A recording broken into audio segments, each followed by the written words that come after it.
Tiens, voilà tes beignets. Merci.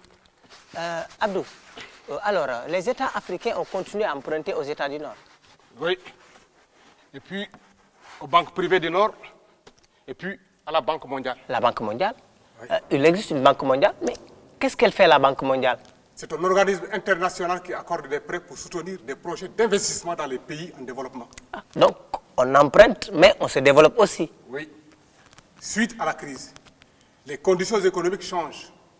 Les taux d'intérêt augmentent.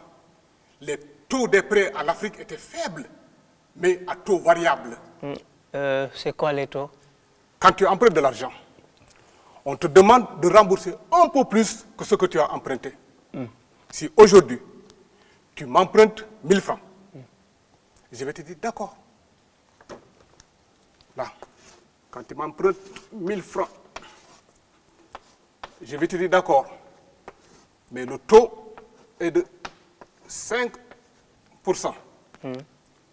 C'est-à-dire que dans un an, tu dois me rembourser 1050. Tu dois me rembourser 1050 francs. Ça me paraît faisable, oui. Et non 1000 francs. Oui, pourtant, ça me paraît très faisable. Sauf que je te dis que c'est à taux variable. Donc, il y a une toute petite chance que je te demande plus au moment du remboursement. D'accord. Mais normalement, vraiment, il n'y a pas de souci. Oui, et ensuite? Ensuite, mais à cause de la crise, j'ai des problèmes d'argent comme tout le monde. Alors, je te demande de me rembourser plus. Et tu te retrouves à devoir me rembourser 3 fois plus que prévu. Là.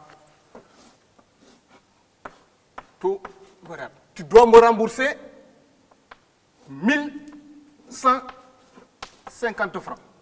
Aïe, aïe, aïe. Ah, mais tu t'es prévenu, hein? Mais Abdou, quand même. C'est ce qui s'est passé.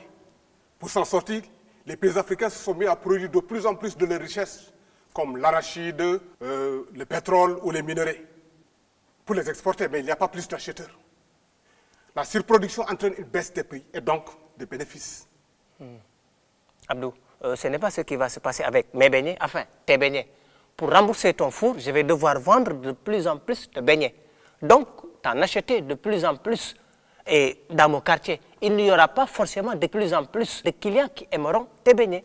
Ben non, pas forcément. Et comme j'en aurai beaucoup à écouler, je vais devoir les vendre moins cher. Comme tu le sais, les beignets, ça ne se garde pas. Et je ne vais pas gagner assez d'argent pour te rembourser. C'est ça. Mais la solution, c'est quoi? Emprunter encore? Ah, mais non, je ne veux pas. Mais tu n'as pas vraiment le choix. Ou alors il faut annuler la dette. On peut faire ça? Oui. Dans les années 1990, on a annulé notre dette. Alors, pourquoi actuellement, à cause de la crise du coronavirus, on parle de l'annulation de la dette? C'est notre nouvelle dette. On a de nouveau emprunté. Mais à qui? Mais à des banques privées, au FMI. Le FMI? Le Fonds monétaire international. C'est un organisme chargé d'assurer la stabilité du système économique mondial pour éviter des crises financières. Par exemple, il peut accepter de prêter à des États qui ont des difficultés, mais à certaines conditions fixées par les experts mondiaux. Mais l'idée étant seulement que le pays se développe. Abdou, Oui. Tu parles de développement, mais depuis le début, je ne vois pas à quel moment nous, la population, avons bénéficié de l'argent de tous ces prêts. Oui. C'est vrai que les sommes empruntées ont très peu profité aux populations. Et l'argent, il a été utilisé pour quoi faire? L'argent a été utilisé en priorité au projet de construction d'infrastructures souvent incités par l'honneur, comme les barrages, les autoroutes. Certains ont dit bon, mais d'autres ont dû se révéler inadaptés. D'ailleurs, Abdou, plus je réfléchis à ton four, plus je me dis que c'est inadapté à ma situation personnelle. Et dans le cas des infrastructures dont je te parle, le but est d'extraire les minéraux du Sud pour les transporter directement vers le marché mondial et non pas d'aider les populations locales. Par exemple? Par exemple, on tire des lignes de haute tension de 2000 km pour arriver à extraire des minéraux et on ne se soucie pas au passage d'alimenter en électricité le village voisin. Je vois. Dans d'autres pays, l'argent a été utilisé pour acheter des armes, pour des guerres civiles ou pour contrôler les peuples dans les dictatures. Une grande partie de l'argent a été détournée par des régimes corrompus, par des dictateurs qui prélevaient des commissions. C'est une grande partie du problème, la corruption. Mais, concrètement, qu'est-ce qu'on va faire? Pour ton four, attends, j'appelle Modou et il te livre ça. Abdou, je parle de la dette. On va rembourser comment? Je n'ai pas le temps là. Mais comme le dit le proverbe, celui qui paye ses dettes s'enrichit. Bon, il va falloir trouver une solution.